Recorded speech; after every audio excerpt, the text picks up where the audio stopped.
하이브에 대해서는 사람들이 조금 더 고평가하고 있는 것 같습니다. 하이브는 수익을 내고 있는데요. 하이브가 속해 있는 엔터테인먼트 평균을 봤거든요. 그랬더니 퍼가 마이너스예요. 그러니까 하이브는 수익을 내고 있는 게 맞는데 다른 회사들에서 굉장히 손실이 많은 경우가 많은 것 같아요. 내가 안전하게 투자하고 싶다라고 할 때 중요하게 생각하는 개념이라고 보시면 될 것 같습니다. 안녕하세요. 재테크 숟가락 김나영입니다. 지난 시간에 주식 기초 1편 했습니다. 만약에 1편을 안 보신 분들은 먼저 보고 오셔도 좋을 것 같습니다. 워렌 버핏이 어떤 주식을 샀다라고 하면 사람들이 막 따라 사고 하는 정도로 굉장히 유명한 분이잖아요. 근데 워렌 버핏의 스승이 벤자민 그레이엄이라는 분입니다. 워렌 버핏이 콜롬비아 대학을 다닐 때 거기에서 가르침을 준 스승이라고 하고요. 굉장히 영향을 많이 받았다고 하거든요. 근데 이분들이 얘기한 게 기업을 분석해라였어요. 괜찮고 좋은 회사인데 그거에 비해서 지금 주식 가격은 별로 많이 안 올라 있어. 이런 거를 저평가된 주식을 골라서 사는 거. 이거를 가치 투자라고 표현을 하는데요. 이분들이 그런 기업 분석을 통해서 가치 투자를 하신 분들입니다. 그러면 어떻게 하는 게 기업을 분석하는 것일까? 워렌 버핏이 얘기한 좋은 기업을 괜찮은 가격에 사라 라고 할 때 기준이 될 수 있는 것들을 좀 얘기하려고 하는데요. 여기 되게 낯선 용어들이 많죠. ROE, PER, ROA 굉장히 여러 가지가 있는데 이게 기초가 되는 거고 그 용어들을 하나하나 쉽게 풀어드릴게요. 이것만 알아도 어느 정도까지는 정말 위험한 기업이다 라고 하는 거는 조금 피해갈 수 있을 것 같습니다. 그래서 먼저 ROE 준비를 했는데요. ROE라고 하는 거는 자기 자본 이익률이라고 합니다. 이게 쉽게 말해가지고 회사가 자기 돈으로 얼마의 수익을 내고 있지, 얼마의 이익을 내고 있지 라고 하는 개념이에요. 만약에 100억의 자산이 있는데, 그러니까 그게 이제 빌린 돈이 아니라 자기 돈인데 그 100억 중에서 10억만큼 이익을 내고 있다 라고 하면 이익률이 10%가 되는 거죠. 그게 ROE입니다. 그러면 ROE는 높은 게 좋을까요? 낮은 게 좋을까요? 당연히 높은 게 좋습니다. 그래서 회사를 봤을 때 ROE가 어느 정도 됐지? 그리고 ROE가 작년, 올해, 내년 이렇게 봤을 때 좀 ROE 증가율이 괜찮은 기업이 괜찮다고 하고요. 또 워렌 버핏 같은 경우에는 3년 연속 ROE 평균이 15% 정도는 되는 게 좋다라고 표현을 합니다. 그러면 ROE가 높다라고 하는 거는 그 회사가 자기 돈을 가지고 수익을 어느 정도 잘 내고 있다라는 뜻이고 좋은 기업이라는 뜻이에요. 그런데 우리가 생각하는 거는 왜 흙 속에 진주를 찾고 싶은 거잖아요. 그런데 ROE가 높기는 해서 좋은 회사기는 한데 정말 백화점의 가장 좋은 위치에 있는 다이아몬드는 가격도 굉장히 높겠죠. 그래서 그렇게 ROE가 높지만 가격도 너무 비싸져 있으면 우리가 투자하기에는 그렇게 적합하지 않거든요. 그런데 ROE를 볼 때 주의할 점이 있어요. 식에서 보시면 자기 자본 분의 단기 순이익이거든요. 근데 이익을 받는데 꾸준하게 회사에서 낼 수 있는 이익이 있고요. 뭐 부동산을 팔았다든지 하는 건 일회성이잖아요. 그렇게 일회성으로 해가지고 당기순이익이 높아져도 ROE가 높고요. 또 자기 자본이 줄어버려서 그래서 ROE가 높아질 수도 있거든요. 그래서 그런 거를 좀 잘 살펴봐야 합니다. 네, 그래서 회사 6개 정도 살펴보도록 하려고 하는데요.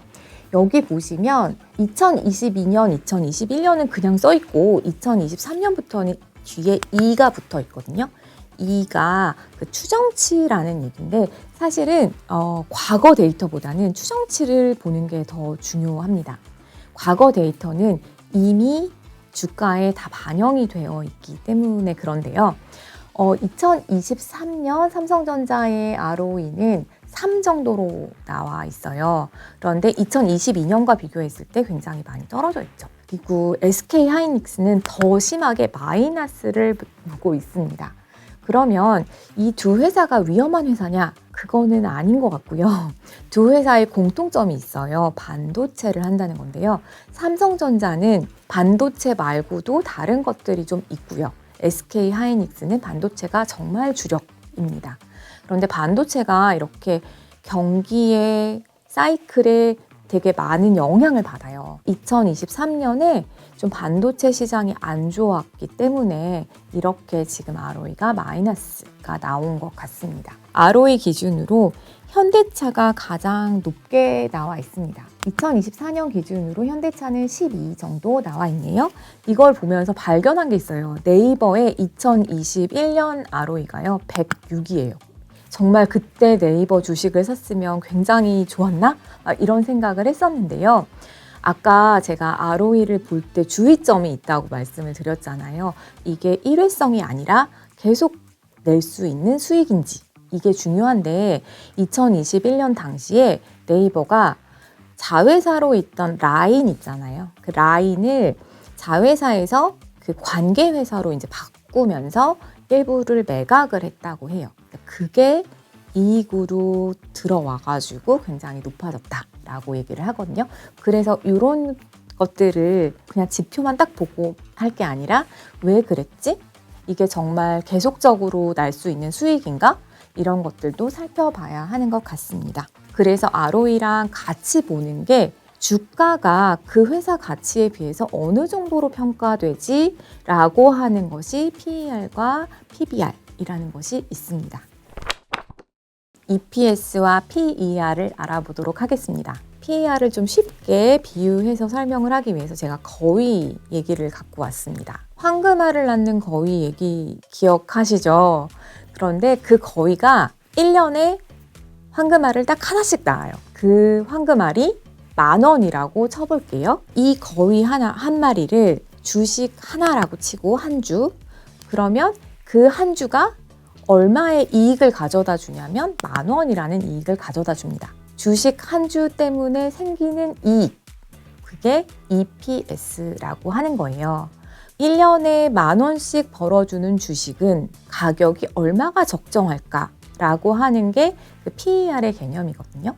그러면 그 거위가 1년만 살고 죽을지 10년 살고 죽을지에 따라 달라질 것 같기는 한데요. 만약에 그 거위가 12년 정도 살 것 같다라고 하면 저 같으면 한 10만 원이면 살 의향이 있습니다.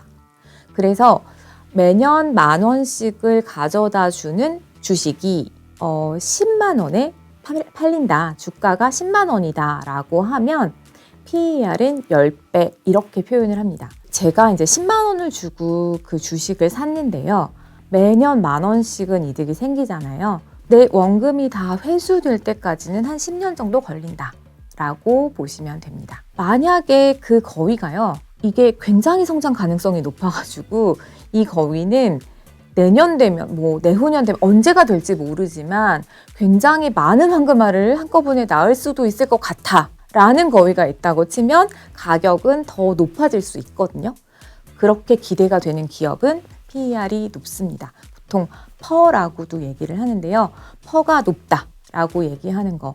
왜 테슬라가 굉장히 퍼가 높았었거든요. 요즘에는 조금 자리가 잡혀가면서 수익이 나다 보니까 퍼가 조금 낮아졌는데 그런 성장 가능성이 굉장히 높고 지금 당장은 수익을 내지 못하지만 난치병을 치료할 수 있는 신약을 개발하는 그런 제약회사가 있어요. 전 치매 되게 무섭더라고요.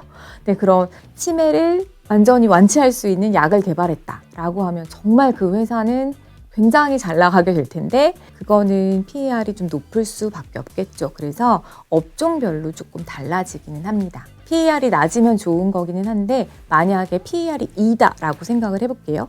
아까 그 황금알 낳는 거위로 돌아가서 1년에 하나씩 낳고 그 황금알은 10,000원인데 그런데 지금 이 거위가 2만 원이다. 그러면 굉장히 싸잖아요. 2년이면은 제 돈이 다 돌아옵니다. 그런데 만약에 이 거위가 한 6개월 후에 죽을 것 같다 라고 하면 싼 게 아니죠. 그래서 PER이 무조건 낮다고 좋은 거는 아니고요. 만약에 그 회사가 이제 성장 가능성이 되게 없다라거나 그런 경우에도 PER이 낮을 수 있고, 또 다른 이유로 무슨 어떤 그 회사의 오너 문제, 그 회사 자체 내에서의 어떤 다른 문제들도 있을 수 있거든요. 그래서 그런 경우에 PER이 낮을 수도 있어서 항상 이 지표만 보고 이거 PER이 낮으니까 이거 되게 좋은 거야 라고 또 선택하는 것도 좀 위험할 수는 있어요. PER이 높은 종목이 있고 낮은 종목이 있고 그런 업종에 따라 다르다라는 말씀을 드렸는데요. 굉장히 성장 가능성이 높아 보이는 아까 그런 신약 개발을 한다거나 혁신 기업들이 보통은 기대를 되게 많이 하고 성장 가능성이 높다고 봐서 퍼가 높은데요. 이건 변동률도 굉장히 높습니다. 여기 보시면요. 굉장히 높아졌다가 굉장히 낮아졌다가 이런 변동률이 좀 많이 큰 편이고요. 그 반면에 코카콜라라든지 존슨앤존슨이라든지 이게 지금 미국 주식이라서 그렇게 예를 들었는데요. 그렇게 안정적으로 계속 꾸준히 가는 기업들은 퍼가 좀 낮고 그 대신 변동도 적습니다. 이거를 사가지고 굉장히 주가가 올라가기를 기대하기는 힘들지만 그렇다고 아주 많이 오르고 내리고가 있지 않은 안정적인 그런 기업이라고 볼 수 있습니다. PER도요, 회사들 어땠는지 분석을 좀 해보려고 해요. 아까 ROE 분석했던 그 6개 기업들 가지고 왔거든요. 삼성전자 한번 살펴볼게요.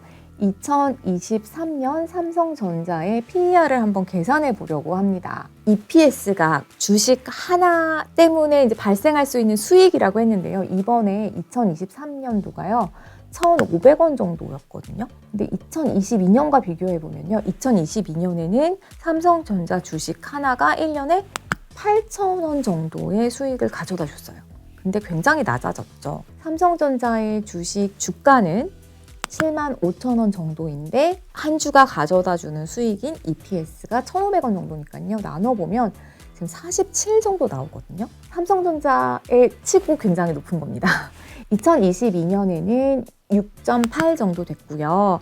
이게 삼성전자가 15 내외에서 움직이거나 그거보다 낮거나 하는 경우가 많았는데 반도체 상황이 좀 안 좋았기 때문에 이런 결과가 나온 것 같고요. SK 하이닉스는 더 반도체에 주력을 하고 있기 때문에 지금 PER은 늘 수 없음이라고 나온 게요. 마이너스가 되니까 그렇게 나왔던 것 같습니다.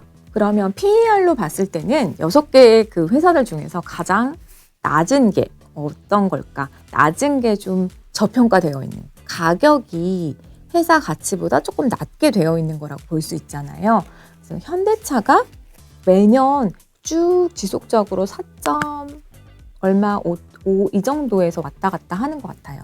가장 낮은 걸 볼 수 있었는데요. 업종별로 퍼가 좀 다르다고 얘기를 했는데 그 현대차가 속해 있는 그 자동차 업계를 보니까 보통 평균적으로 그 정도 됩니다. 그래서 현대차가 자동차 회사들 중에서 특별히 굉장히 낮다라고 보이진 않아요. 성장 가능성은 어떤가라고 봤을 때 요즘에 전기차나 수소차나 이쪽으로도 하고 있어서 그런 것도 좀 성장 가능성이 있지 않을까 볼 수도 있을 것 같습니다. 그리고 네이버 한번 봤는데요. 네이버는 퍼가 34 정도 나왔거든요. 굉장히 고평가되어 있는 건가? 이거는 되게 비싼 주식인가? 이렇게 생각할 수도 있는데요. 업종 평균을 보니까 70이거든요. 그러면 네이버가 다른 이쪽 업종에서 퍼가 높은 편은 아닌 거죠. 그래서 퍼를 볼 때는 동일 업종의 평균과 비교하는 것이 좀 필요합니다. 하이브는요. 하이브는 수익을 내고 있는데요. 하이브가 속해 있는 엔터테인먼트는 어떤지 평균을 봤거든요. 그랬더니 퍼가 마이너스예요. 그러니까 하이브는 수익을 내고 있는 게 맞는데 다른 회사들에서 굉장히 손실이 많은 경우가 많은 것 같아요. 그래서 그렇게 나온 것 같고요. 이런 게 PER 퍼 개념이었습니다. BPS와 PBR에 대해서 얘기를 하겠습니다. 그러니까 PER은요. 그 회사에서 수익을 얼만큼 내는지랑 주가를 비교한 거잖아요. 근데 PBR은 이것도 주가를 비교하는 건데 수익하고 비교하는 게 아니라 자산하고 비교를 하는 거예요.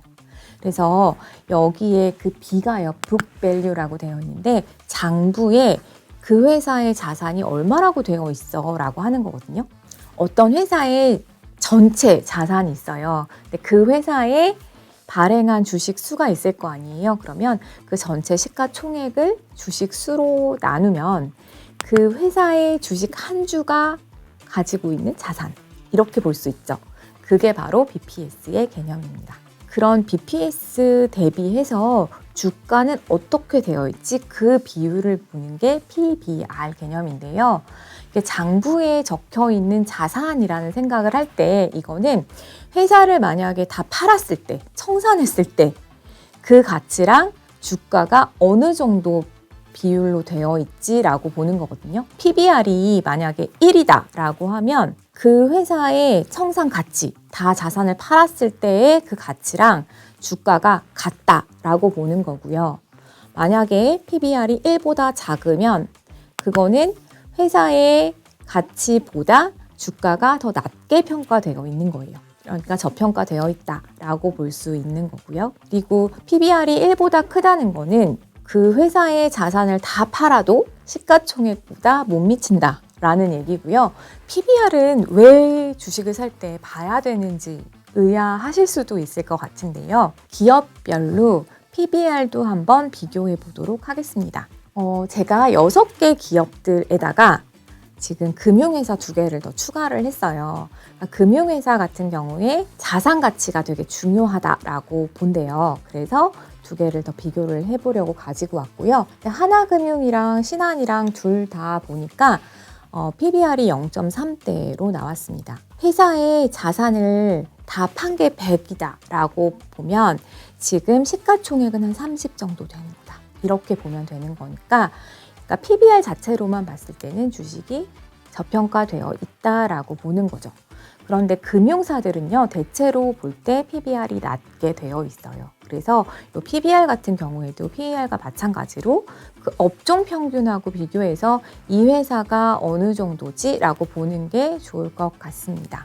그리고 현대차 한번 볼게요. 현대차는요, PBR이 2023년 기준으로 0.5 정도 나와 있는데요. 회사 전체의 자산을 팔았던 거랑 시가총액하고 비교했을 때 시가총액이 반 정도 된다라고 보는 거거든요. 현대차는 아까 PER도 낮았는데 PBR도 낮습니다. 아까 말씀드렸던 것처럼 이거는 또 업계 평균하고 비교를 했을 때 아주 낮은 수치는 아니에요. 그래서 그렇게 보시면 될 것 같고 나머지 회사들은요, 다 PBR이 1보다 크거든요. 그러면 1보다 PBR이 크다라는 뜻은 그 회사들이 가진 자산을 다 팔아도 그 시가총액에 못 미친다라는 의미가 되는 겁니다. 하이브 같은 경우에 지금 PBR이 3 정도 나왔잖아요. 그게 회사의 자산을 다 팔아도 시가총액의 3분의 1밖에 안 된다는 거거든요. 그러니까 보통 이제 정말 위험하지 않게 그 회사의 가치를 좀 지킨다라고 하면 PBR이 1 정도 그 자산하고 그 주가하고 같은 정도는 되는 것이 좋은데요. 하이브에 대해서는 사람들이 조금 더 고평가하고 있는 것 같습니다. 내가 안전하게 투자하고 싶다라고 할 때 중요하게 생각하는 개념이라고 보시면 될 것 같습니다. ROE, PER, PBR 꼭 필요한 개념이었습니다. 그래서 생각을 해보면요. 이게 절대적인 건 아니에요. 그렇지만 ROE는 자기가 가지고 있는 자본 대비 수익을 얼마나 내지? 라고 하는 개념이기 때문에 ROE는 높을수록 좋고요. PER과 PBR은 분자에 가격이 가 있기 때문에 수익 대비 가격, 주가, 그리고 자산 대비 주가는 낮을수록 좋기는 합니다. 하지만 업계 평균도 있고 그 회사의 사정들이 또 다 다르게 있기 때문에 이런 것도 함께 고려할 필요가 있고요. 하지만 어떤 회사에 대해서 분석을 할 때 이게 굉장히 퍼가 너무 높아 라고 하는데 그게 그만큼의 성장 가능성이 있는 회사인지 이거를 봐야 되는 거고요. 이런 거를 알면 아주 좋은 주식을 고르기는 어려울지 몰라요. 하지만 위험한 거를 좀 피해갈 수는 있거든요. 그런 의미에서 중요한 거 아닌가라는 생각이 듭니다. 다음 시간에는 저희가 이런 것들을 고려해서 스마트폰으로 정말 주식 한 주 사보기 해보도록 하겠습니다. 부자 되고 싶으시다고요? 더 많은 재테크 영상이 필요하시다면 구독, 좋아요, 알림 설정까지 부탁드립니다. 감사합니다.